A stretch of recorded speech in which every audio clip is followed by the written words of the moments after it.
बात जो भारी पड़ गई, शेर को सवा शेर मिल ही जाते हैं। सुधा के छोटे नंदोई जी रेलवे में इंजीनियर के पद पर कार्यरत थे।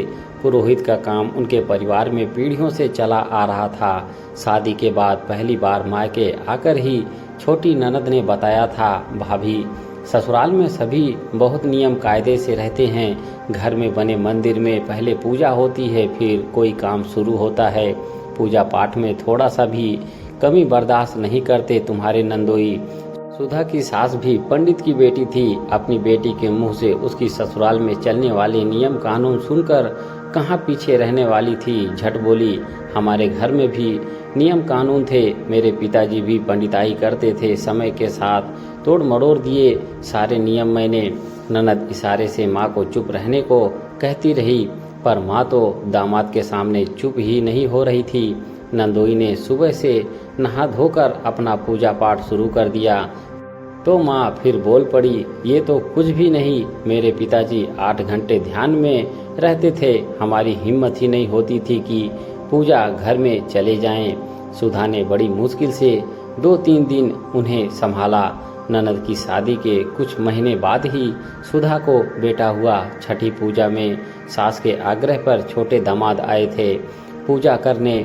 छोटे से बच्चे के साथ सुधा एक कमरे में अलग रह रही थी। दामाद के सामने सासू माँ जोर शोर से नियमों का पालन कर रही थी। कड़कड़ाती ठंड में जितनी बार वो अपने पोते को गोद में लेती, नहाना पड़ता।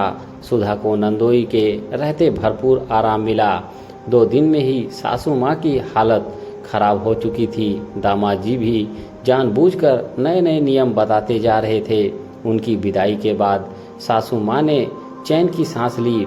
सुधा की ननद ने वापस जाकर फोन पर बताया कि नंदोई जी नाराज हो रहे थे कि कुछ नियम नहीं मानते तुम लोग। सुधा सास और दामाद के बीच चल रहे शीत युद्ध से परेशान हो गई थी। भगवान ने बहुत जल्दी ही हल निकाल दिया। सुधा की छोटी ननद मायके आई। पहले बच्चे के समय निर्धारित तिथि निकल जाने पर भी प्रसव पीड़ा नहीं हुई।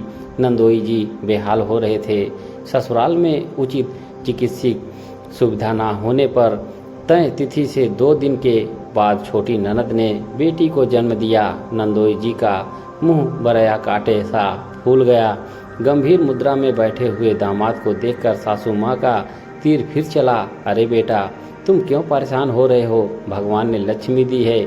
उनके शब्द पूरे भी नहीं हुए कि दामाद जी खिसियाकर बोले, माँ, मुझे पता था कि बेटी होगी, मुझे कोई दुख नहीं है। सुधा समझ रही थी कि मन ही मन बेटे की चाह थी। मन में ननद की अस्पताल में छुट्टी हो गई। पंडित जी के रहते सारे कायदे कानून मानने पड़ेंगे सोचकर सुधा ने एक कमरे में उसके और बच्चे के रहने की और बैठक में दामाद जी के सोने की व्यवस्था कर दी। 1 महीने तक अलग रहना होगा। जच्चा और बच्चा से उसी रात ननद की छोटी बिटिया रोने लगी जोर से।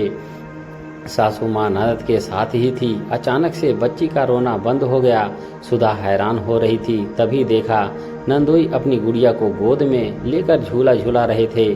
बच्चों की मासूमियत के आगे सारे नियम कानून धरे के धरे रह जाते हैं। सुधा ने यह नज़ारा दिखाने के लिए सास को उठाया और बैठक में ले गई, जहां नंदोई अपनी बिटिया को गोद लिए हुए खड़े थे। सामने सरहज और सास को देखकर वो सकपका गए और झेपते हुए बोले, नहाना पड़ेगा, पर बहुत रो रही थी ना, इसीलिए उठा लिया। सुधा ने उन्हें आश्वस्त करते हुए कहा, कोई बात नहीं दामाद जी, बच्चे तो भगवान का रस होते हैं। उन्हें संक्रमण से बचने के लिए ही नियम कानून बनाए होंगे। घर के बुजुर्गों ने, आप तो पिता हैं, अभी नहीं नहाएंगे तब भी कोई बात नहीं। दामाद जी पानी पानी हो चले थे। तभी उनकी कट्टर प्रतिद्वंदी सासू माँ ने अपनी विशिष्ट टिप्पणी की, और नहीं तो क्या, छोटे बच्चे तो रोता छोड़ दे क्या?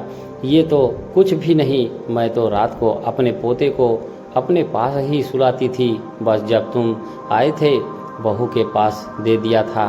सुधा ने अपनी ननद की ओर देखा तो वह अपने पति की ओर देखने लगी। दोनों सास और दामाद आज पानी पानी हो रहे थे। सुधा को हंसी भी आ रही थी। शेर को सवा शेर मिला है आज। धीरे से बड़बड़ाई तो ननद ने भी चुटकी ली, पर शेर कौन और सवा शेर कौन? दोस्तों, इस कहानी से आपकी क्या राय है कमेंट बॉक्स में ज़रूर लिखें। चैनल पर बने रहने के लिए धन्यवाद।